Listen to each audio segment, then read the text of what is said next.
Pernah nggak sih kalian ketemu orang yang sering bilang kalau kimia itu berbahaya lah, beracun, bahkan mematikan. Pokoknya anti banget sama yang namanya kimia. Bahkan kalau mau beli produk apapun harus ada tulisannya tanpa bahan kimia. Orang-orang yang seperti itu berarti belum kenal betul sama yang namanya kimia. Nah, sebenarnya teman-teman, gak semua bahan kimia itu berbahaya loh. Bahkan ada beberapa bahan kimia yang membuat kita tetap hidup. Contoh aja, udara yang kita hirup serta air yang kita minum. Kimia itu apa sih? Lalu gimana penerapannya dalam kehidupan sehari-hari? Nah, teman-teman, di sini saya dan rekan saya Alpan tidak akan memberikan penjelasan secara panjang mengenai pengertian kimia. Nah, kita akan menjelaskan beberapa penerapan ilmu kimia dalam kehidupan sehari-hari. Contoh ilmu kimia dalam pengendalian mutu serta kualitas dalam produksi teh hitam. Sebelum masuk ke inti pembahasan materinya, kita coba sedikit praktek mengenai penerapan ilmu kimia ketika kita membuat teh. Nah teman-teman, setelah semua alat dan bahan sudah siap, yuk kita langsung mulai prakteknya. Pertama, masukkan dulu 2 buah kantung teh celup ke media air yang berbeda. Setelah 1 menit, lihat perubahan apa yang akan terjadi. Nah, dari uji praktek yang telah kita lakukan, terlihat jelas bahwa air yang panas lebih cepat melarutkan partikel daripada air dingin.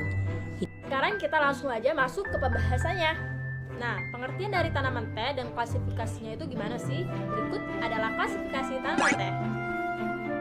Kemudian, pada perdagangan teh internasional dikenal 3 jenis teh, yaitu teh hitam, teh hijau, dan teh oolong. Perbedaannya yaitu pada proses pengolahannya.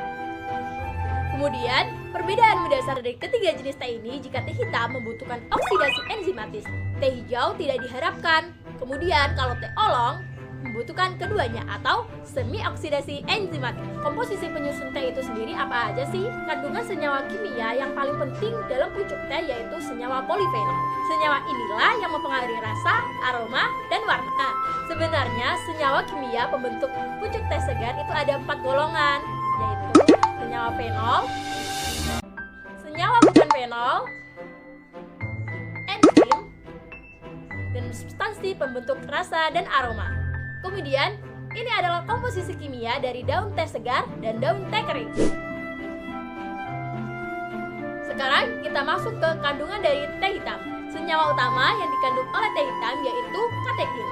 Dia adalah turunan tanin yang terkondensasi yang juga disebut polifenol. Disebut demikian karena memiliki gugus hidroksil yang banyak.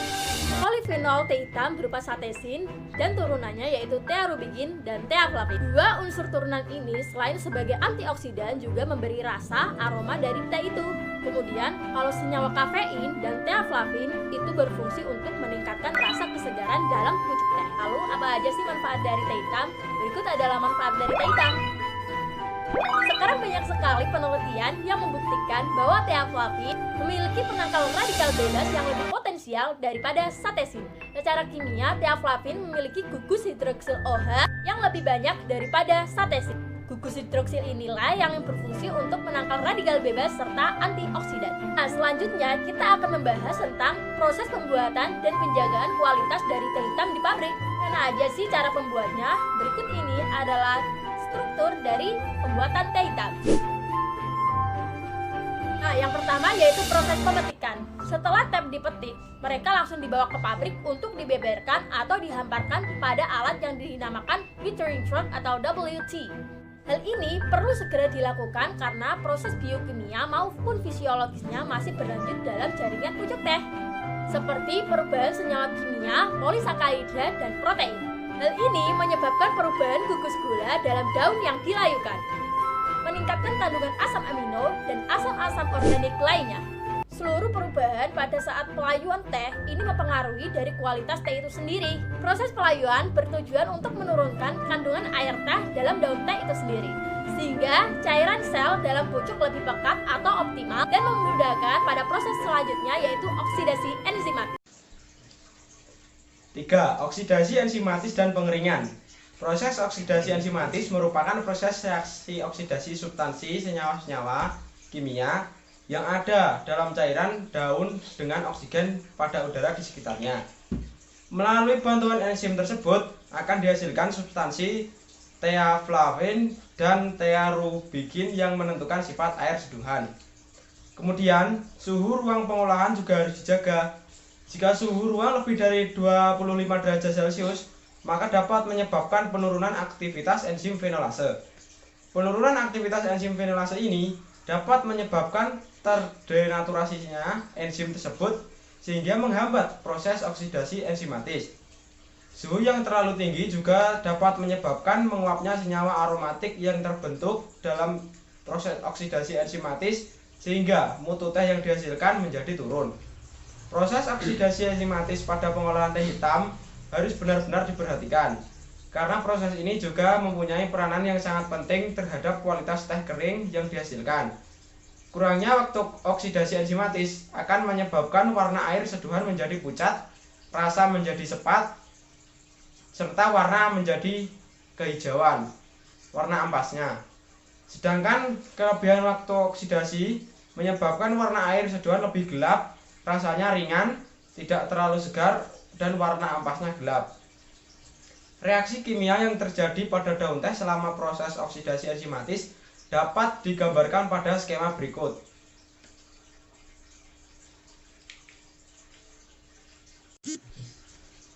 Pengeringan merupakan proses pemindahan uap air ke udara dengan menggunakan panas. Pengeringan pada pengolahan teh hitam menggunakan udara yang dipanaskan dengan tungku atau melalui pemanasan tidak langsung yang kemudian dihembuskan ke permukaan teh. Selain mengurangi kandungan air, pemanasan pada pengolahan teh hitam juga berfungsi menghentikan proses oksidasi enzimatis. Setelah tahap di atas, lalu lanjut ke tahap sorting. Setelah melewati beberapa proses di atas, tibalah ke proses selanjutnya yaitu penyortiran. Ukuran dan bentuk teh yang dihasilkan dari mesin pengering masih sangat beragam atau heterogen, sehingga perlu dilakukan penyortiran. Sortasi dilakukan dengan cara memisahkan partikel teh berdasarkan bentuk, ukuran, berat, warna, dan kotoran. Lanjut, syarat mutu teh hitam dibagi menjadi dua, yaitu syarat umum teh hitam dan syarat khusus teh hitam. Syarat umum: 1. Keadaan keringan teh.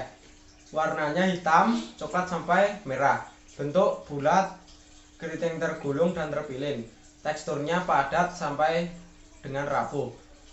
Tidak ada benda asing. 2. Keadaan air seduhan. Warna air seduhan kuning kemerahan sampai merah kecoklatan. Rasa air seduhan normal seperti teh pada umumnya dan aromanya juga normal seperti teh pada umumnya. 3. Keadaan ampas seduhan. Ampas seduhan harus berwarna merah tembaga sampai hitam.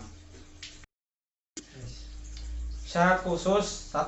Kadar polifenol minimal 13%, kadar air maksimal 7%, kadar ekstrak dalam air minimal 32%, kadar abu total 4-8%, kadar abu larut dalam air dari abu total minimal 45%, kadar abu tak larut dalam asam maksimal 0,5%, alkalinitas abu larut dalam air 1-3%, serat kasar maksimal 15%, tidak ada cemaran logam, kadmium maksimal 0,2 mg, timbal maksimal 2 mg, timah maksimal 40 mg, merkuri maksimal 0,03 mg, arsen maksimal 1 mg.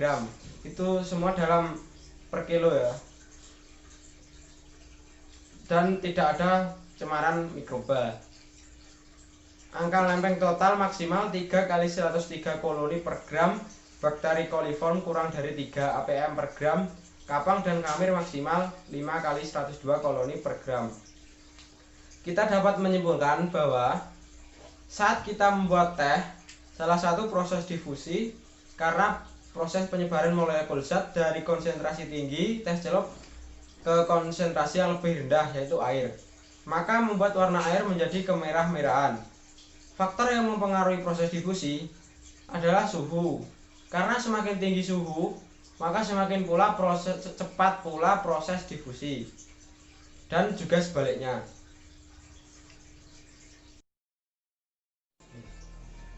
Sekian dari kami, apabila ada kesalahan mohon maaf yang sebesar-besarnya. Wabillahi taufiq wal hidayah. Wassalamualaikum warahmatullahi wabarakatuh.